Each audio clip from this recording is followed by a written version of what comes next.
ప్రత్యేకంగా ఆంధ్ర రాష్ట్రంలో యువకులకైతే న్యాయం జరగటం లేదు. ప్రత్యేకంగా ఆంధ్ర రాష్ట్రంలో నిరుద్యోగ సమస్య అతిపెద్ద సమస్యగా మారింది. లక్షల మంది బిడ్డలు ఈరోజు ఉద్యోగాలు లేక చిన్న చిన్న ఉద్యోగాలు 8,000 రూపాయలకు 10,000 రూపాయలకు పనిచేసుకుంటున్న పరిస్థితి ఉంది. ఈరోజు ఎందుకో అని అడుగుతున్నాం. ప్రభుత్వాలు సమాధానం చెప్పాల్సిన అవసరం లేదా అని అడుగుతున్నాం. ఈరోజు కాంగ్రెస్ పార్టీ ప్రశ్నిస్తుంది ప్రభుత్వాన్ని, మీరు 2,30,000 ఉద్యోగాలను ప్రభుత్వ ఉద్యోగాలను భర్తీ చేస్తాము అని మాటిచ్చి మీ ఎన్నికల ప్రచారాల్లో మీరు మాటిచ్చి అధికారంలోకి వచ్చారు. 2,30,000 ఉద్యోగాలు ప్రభుత్వ శాఖల్లో ఖాళీగా ఉన్నాయి.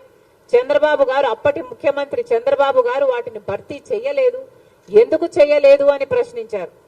ఆ రోజుల్లో చంద్రబాబు గారు 23,000 టీచర్ ఉద్యోగాలు ఖాళీగా ఉంటే ఎందుకు 7,000నే భర్తీ చేస్తున్నారు, సిగ్గులేదా అని తిట్టిన మీరు అధికారంలోకి వచ్చిన తర్వాత మెగా డిఎస్సి వేసి అన్ని టీచర్ ఉద్యోగాలను భర్తీ చేస్తాం, 25,000 టీచర్ ఉద్యోగాలను భర్తీ చేస్తామన్న మీరు ఈరోజు ప్రభుత్వం ఏం చేస్తుంది అని జగన్మోహన్ రెడ్డి గారు రాష్ట్ర యువతకు సమాధానం చెప్పాల్సిన అవసరం ఉంది. 2,30,000 ఉద్యోగాలు ఆ రోజు ప్రభుత్వ శాఖల్లో ఖాళీగా ఉన్నాయి అన్నారు. ఏపీపీఎస్సీ ద్వారా వాటిని అన్నింటినీ భర్తీ చేస్తాము అన్నారు. మరి ఈరోజు ఎన్ని భర్తీ చేశారు? ఎన్ని భర్తీ చేయలేదు. కనీసం 10% కూడా భర్తీ చేయలేదు. కనీసం 2% కూడా భర్తీ చేయలేదు.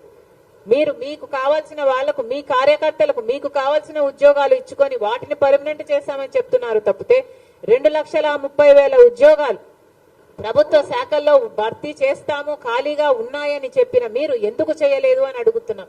కనీసం మీరు చేయకపోగా, బిడ్డలకు సమాధానం ఇవ్వకపోగా ఈరోజు మెగా డిఎస్సి వేస్తామని చెప్పిన మీరు 2,30,000 ఉద్యోగాలు ఒక పక్క వేయకపోగా ఈరోజు 23,000తో మెగా డిఎస్సి వేస్తారు అని 5 సంవత్సరాలుగా పిల్లలు ఈ రోజు వరకు ఎదురు చూస్తూనే ఉంటే ప్రభుత్వం ఈరోజు చేసింది ఏమిటి అంటే ఒక దగా డిఎస్సి 6,000 ఉద్యోగాలతో ఒక దగా డిఎస్సి విడుదల చేశారు. ఇది ఎక్కడి న్యాయం అని అడుగుతున్నాం. ఆ రోజు 7,000 ఉద్యోగాలు చంద్రబాబు విడుదల చేస్తే టీచర్ ఉద్యోగాలు సిగ్గులేదా అని మీరు తిట్టారు. మరి మీరు 6,000 ఉద్యోగాలే భర్తీ చేస్తున్నారు అంటే, దానిల కోసమే మీరు పరీక్షలు నిర్వహిస్తున్నారు అంటే, అంతకే మీరు నోటిఫికేషన్ ఇచ్చారంటే, అది కూడా ఇంత ఆఖరి మూమెంట్ లో ఇంకా ఎలక్షన్లు 2 నెలలు ఉన్నాయి అనంగా మీరు విడుదల చేశారు అంటే మీకు ఏం చిత్తశుద్ధి ఉంది అని అడుగుతున్నాం. ఇన్ని రోజులు ఏం చేశారు? 5 సంవత్సరాలుగా ఏం చేశారు? మీకు ఆ రోజే తెలుసు 2,30,000 ఉద్యోగాలు ఖాళీగా ఉన్నాయి, భర్తీ చేస్తాము అన్నారు. మీకు ఆ రోజే తెలుసు 23,000 ఉద్యోగాలు టీచర్ ఉద్యోగాలు ఖాళీగా ఉన్నాయని తెలుసు. మరి 5 సంవత్సరాలు మీరు ఇవ్వకపోగా లాస్ట్ 2 నెలలు ఇచ్చారంటే మరి ఇన్నేళ్లు ఏం చేశారు? మీరు గుడ్డి గుర్రాలకు పళ్ళు తోమారా? రాష్ట్ర ప్రజలకు సమాధానం చెప్పాలి, మన బిడ్డలకు సమాధానం చెప్పాలి. ఎంతమందికి ఉద్యోగాలు ఇస్తున్నారు? ఈరోజు ఉద్యోగాలు లేక బిడ్డలు ఆత్మహత్యలు చేసుకుంటున్నా పట్టించుకునే వాళ్ళు లేరు. మేము కాంగ్రెస్ పార్టీ దానికి విరుద్ధంగా, మీ చర్యలకు విరుద్ధంగా మేము ధర్నా చేయాలని అనుకుంటే ఏం చేశారు?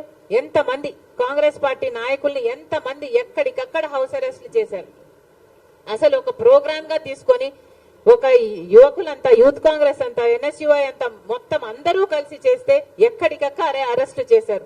తీరా కాంగ్రెస్ పార్టీ అధ్యక్షురాలుగా నేను కూడా చెయ్యబోతే, తీరా నన్ను కూడా హౌస్ అరెస్ట్ చేయబోతే తప్పించుకొని వచ్చి ఆఫీస్లోనే, కాంగ్రెస్ పార్టీ ఆఫీస్ ఇదే బిల్డింగ్ లో రాత్రంతా గడపాల్సి వచ్చింది. పోలీసుల నుంచి తప్పించుకోవడం. మేమేమైనా టెర్రరిస్టులమా?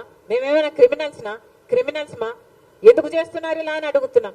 కనీసం ప్రజలకు, ప్రతిపక్షాలకు కనీసం నిరసన చేసే హక్కు కూడా లేదా? తీరా అంతా చేసి మమ్మల్ని మీరు కాపాడుకొని నెక్స్ట్ రోజు ధర్నా చేస్తే మమ్మల్ని తీసుకెళ్లి ఈడ్చుకెళ్లి పోలీస్ స్టేషన్లలో పడేశారు. పోనీ దాంతోనైనా మీకేమైనా చలనం వచ్చిందా? ఉద్యోగాలు ఇచ్చారు అంటే ఏం చేశారు?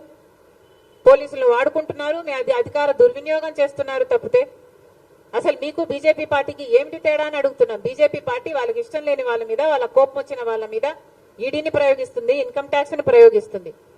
మీరు కూడా అంతే కదా, పోలీసులను ప్రయోగిస్తున్నారు.